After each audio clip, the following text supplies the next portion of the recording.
Le musée de Maniga, à quelques kilomètres de la capitale Ouagadougou au Burkina Faso. Dans la cour, un pavillon noir, appelé case noire ou le cimetière des pierres tombales. Une multitude de statuettes en pierre taillée, des pierres tombales ou yakuga en langue morée qui captivent notre attention, particulièrement le yakouk toré ou la pierre tombale en forme de mortier. La pierre tombale en forme de mortier relève d'un sous-groupe des Yoyonsé que sont les Bagba. Ils font leur rituel avec un mortier autour des reins et sur lequel ils s'asseyent quand ils sont fatigués. Ils enterraient leur patriarche mort avec des pierres tombales en forme de mortier posées au-dessus de la tombe. Cela pour reconnaître le visage du patriarche mort, mais aussi pour lui rendre hommage pour ses mérites et bienfaits sur terre. Une tombe rectangulaire.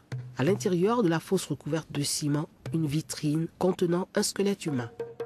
Posé sur la tête du squelette, le yakouk toré ou la pierre tombale en forme de mortier. Une pierre tombale à effigie humaine. Elle reprend le buste et le visage du défunt avec tous les traits caractéristiques.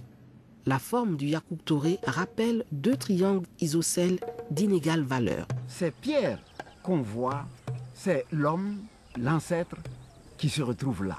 Il y en a qui remontent à 5000 ans. Les pierres tombales font partie des objets les plus anciens de l'archéologie du continent africain. Pour ces écoles ésotériques qui reposent vraiment sur l'ancienneté, c'est intéressant qu'on puisse comprendre qu'en Afrique, il y a un triangle. Connaissant le triangle, cela peut permettre de comprendre également que le triangle joue un rôle important dans cette civilisation-là. Et dès que vous avez le triangle quelque part, soit sur la tête, soit au dos, dès que vous voyez le triangle, il faut savoir que c'est la civilisation des Bagba, les devins. Ce sont ces hommes-là qui ont des pierres tombales à triangle.